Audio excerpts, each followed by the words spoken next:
আজকে আমি এক বাটি ওটস আর একটি ডিম দিয়ে ভীষণই টেস্টি ও হেলদি একটি রেসিপি আপনাদের সাথে শেয়ার করেছি। এটি আপনারা দিনে দুবেলায় খেতে পারেন। তাছাড়া একটি খেলে কিন্তু পেট ভরে যাবে আর অনেকক্ষণ পর্যন্ত পেট ভরা থাকবে। একদম তেল ছাড়া রান্না, যারা ডায়েট করছেন তাদের জন্য তো একদম পারফেক্ট একটি রেসিপি। তো ভিডিওটি শেষ পর্যন্ত দেখার অনুরোধ রইল। আশা করছি রেসিপিটি আপনাদের ভালো লাগবে। তো এখানে এক বাটি ওটস নিয়েছি আর একটি ডিম নিয়েছি, এই দিয়েই রান্নাটা করে ফেলবো।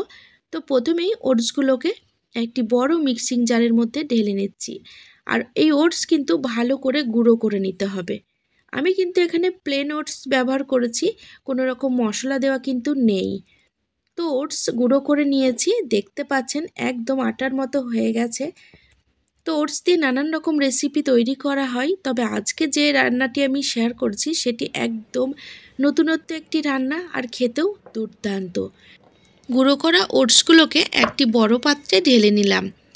দেখতে পাচ্ছেন কতটা গুঁড়ো হয়ে গেছে, একদম মিহি পেস্ট করে নিয়েছি। এবার স্বাদ মতো লবণ দিয়ে দিচ্ছি। এবার আমি এর মধ্যে ছোট চামচের হাফ চামচ সাদা জিরে দিয়ে দিলাম। এখন শুকনো উপকরণ ভালো করে মিক্সড করে নিতে হবে। বন্ধুরা, ভিডিওটি দেখতে আপনারা যদি কোনো নতুন বন্ধু এসে থাকেন তাহলে অবশ্যই চ্যানেলটিকে সাবস্ক্রাইব করে রাখবেন আর পাশে থাকা বেল নোটিফিকেশনটা অবশ্যই অন করে রাখবেন। তো এক বাটি ওটসের জন্য আমি এক বাটি দুধ নিয়েছি। তো দুধ কিন্তু ওটসের মধ্যে ঢেলে দিচ্ছি। এবার ভালো করে মিশিয়ে নিতে হবে। বন্ধুরা, ওটস হতে কিন্তু খুব বেশি সময় লাগে না, ঝটপট কিন্তু রেডি হয়ে যায়। তো এখানে এক বাটি দুধ ওটসের সাথে ভালো করে মিক্সড করে নিয়েছি। এবার যে একটি ডিম নিয়েছিলাম সেই ডিমটি ভেঙে এই ওটসের মধ্যে ঢেলে দিচ্ছি। এবার সমস্ত উপকরণ আবারও ভালো করে মিক্সড করে নিতে হবে। তার আগে আমি এর মধ্যে আরও কিছু উপকরণ মিশিয়ে দেব। তো ছোট ছোট টুকরো করে রাখা একটি গাজর দিয়ে দিচ্ছি, আর ছোট ছোট টুকরো করে রাখা ক্যাপসিকাম দিয়ে দিচ্ছি, আর এখানে একটি ছোট সাইজের পেঁয়াজ কুচি দিয়ে দিচ্ছি, আর ঝালের জন্য দুটো কাঁচা লঙ্কা কুচি দিয়ে দিচ্ছি, আর কিছুটা ধনে পাতা কুচি দিয়ে দিচ্ছি। আপনারা কিন্তু আপনাদের পছন্দ মতো সবজিগুলো এর মধ্যে অ্যাড করে নিতে পারেন, তবে একদম ছোট ছোট করে কাটবেন যাতে সেদ্ধ হতে সময় না লাগে। তো সমস্ত উপকরণ দিয়ে ভালো করে ওটস মিক্সড করে নিয়েছি। দেখুন এর ঘনত্বটা একদম ঘন হয়ে গেছে। তার জন্য আরও হাফ বাটি দুধ আমি এর মধ্যে ঢেলে দিচ্ছি। বন্ধুরা, ভিডিওটি আপনারা কে কোথা থেকে দেখছেন সেটি কমেন্ট বক্সে অবশ্যই লিখে জানাবেন, তাহলে আমি আপনাদের সকলকে ধন্যবাদ জানানোর সুযোগ পাবো। তো ব্যাটারটা খুব ভালো মতো রেডি করে নিয়েছি। এবার আমি এটিকে রান্না করে নেব, তার জন্য চলে যাচ্ছি রান্নাঘরে।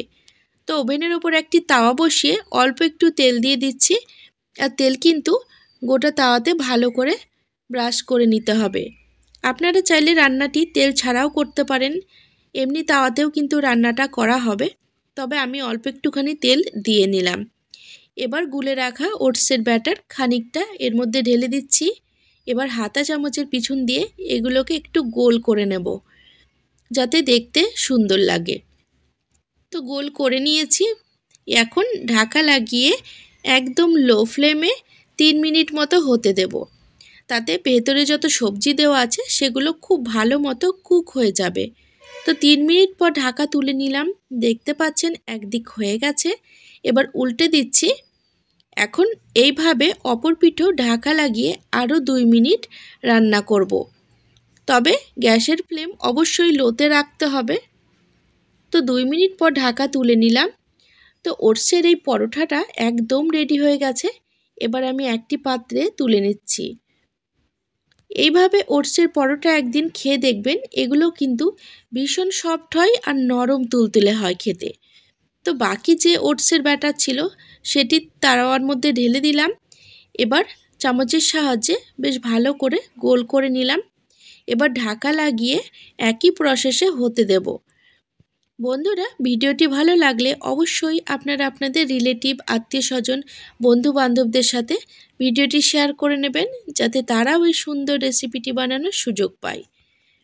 তাছাড়া আপনারা যারা ভাত রুটি কিছু খেতে চাইছেন না, অত্যাধিক ওজন বেড়ে গেছে, তারাও কিন্তু দুবেলা ওটসের এই পরোটাটা বানিয়ে খেতে পারেন। অত্যন্ত হেলদি এই পরোটা, খেতেও কিন্তু বেশ সুস্বাদু লাগে। একবার খেলে কিন্তু বারে বার বানিয়ে খেতে ইচ্ছে হবে। তো বন্ধুরা, দেখতে পেলেন এক বাটি ওটস দিয়ে দুটো মোটা মোটা পরোটা তৈরি করে নিয়েছি। এই পরোটা যদি একটা খান তাহলেই পেট ভরে যায়, দুটো খাওয়ার দরকার পড়ে না। তো প্লেটে আমি সার্ভ করে দিয়েছি। দেখুন কত সুন্দর লাগছে দেখতে আর কতটা মোটা হয়েছে। আর আমি ছিঁড়ে দেখাচ্ছি আপনাদের, একদম নরম তুলতুলে হয় এগুলো খেতে, মুখে দিলেই কিন্তু মিলিয়ে যায়। তো বন্ধুরা, ওটসের এই রেসিপিটি একদিন হলেও বাড়িতে ট্রাই করে দেখবেন। আশা করছি আপনাদের ভীষণ ভীষণ ভালো লাগবে।